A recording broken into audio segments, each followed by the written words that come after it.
धन्यवाद अध्यक्ष महोदय। आज रेल की डिमांड पे बोलने का अवसर प्रदान किया। मैं ज़्यादा समय नहीं लूँगा। चर्चा सुन रहा हूँ मैं, कोई रेल के डिब्बे बढ़ाने का, साफ सफाई को लेकर चर्चा कर रहा है, कोई ये सुविधा को लेकर चर्चा कर रहा है। लेकिन राजस्थान के अंदर एक प्रश्न पूछा जाता है सामान्य ज्ञान में कि राजस्थान के ऐसा कौन सा जिला है जहाँ रेल आज तक नहीं पहुँची है। और मुझे दुख के साथ कहना पड़ रहा है कि संसदीय क्षेत्र बांसवाड़ा और हमारा बांसवाड़ा जिला आज तक वहाँ पर रेल नहीं पहुँची है। 2012 में वहाँ स्वीकृत उद्घाटन हुआ था, लेकिन आज तक काम इसका नहीं हुआ है। और जिस गति से आज काम हो रहा है उस हिसाब से मुझे लगता है 10 साल और लग जाएंगे।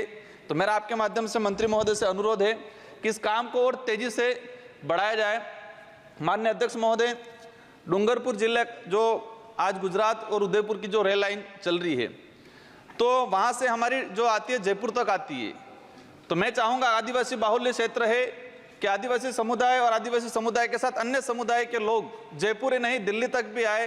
तो हम चाहते हैं कि अहमदाबाद डूंगरपुर वाया उदयपुर होता हुआ दिल्ली एक नई रेल लाइन शुरू की जाए। दूसरा, चेतक एक्सप्रेस और मेवाड़ एक्सप्रेस दिल्ली से उदयपुर चलती है, लेकिन वो दोनों उदयपुर तक रुकी रहती है। चेतक एक्सप्रेस सुबह 10 बजे आ जाती है, शाम को 7 बजे वापस रवाना होती है, तो 8 से 9 घंटा वहाँ खड़ी रहती है। तो हम चाहेंगे कि उस चेतक एक्सप्रेस को डूंगरपुर तक बढ़ाया जाए, ताकि वो इसमें किसी प्रकार का कोई व्यय नहीं आएगा, किसी प्रकार का कोई नया नहीं है। तो हम चाहेंगे 10 घंटा वो रेल, लगभग 8 से 10 घंटा खड़ी रहती है, तो उस रेल को उदयपुर से डूंगरपुर तक किया जाए, ताकि वहाँ से आने वाले लोगों में सुविधा रहे। साथ ही डूंगरपुर जिले में लंबे समय से डिमांड चल रही है कि डूंगरपुर जो रेलवे स्टेशन है उसका नामकरण राजा डूंगर बरंडा के नाम से किया जाए। तो मैं चाहूँगा कि यहाँ तो अभी घोषणा में, बाद में ये राजा डूंगर बरंडा के नाम से किया जाए। पूर्व जो सांसद थे उन्होंने भी ये डिमांड रखी थी।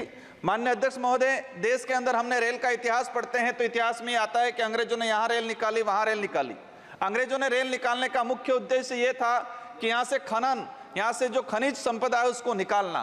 तो भारत देश के इतिहास में ये मिलता है। तो वर्तमान में भी हमने देखा है, मैंने झारखंड छत्तीसगढ़ का जो उधर का इलाका देखा, तो उसमें भी पहला जो उद्देश्य रहा है कि वहाँ जो मिनरल्स निकल रहा है, खनन निकल रहा है। मैंने बस्तर कांकेर का इलाका देखा, वहाँ के लोगों की डिमांड है कि यहाँ पर खनिज के लिए रेल निकाली जा रही है।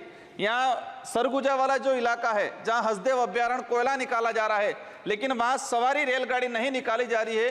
तो हम जो अंग्रेजी को नीति थी उसी नीति पे नहीं चले। हम जिस इलाके के अंदर माइनिंग को लेकर रेलगाड़ी निकाल रहे हैं, तो वहाँ सवारी को लेकर भी रेलगाड़ी को प्राथमिकता दी जाए। इन्हीं शब्दों के साथ आपको धन्यवाद। जोहार।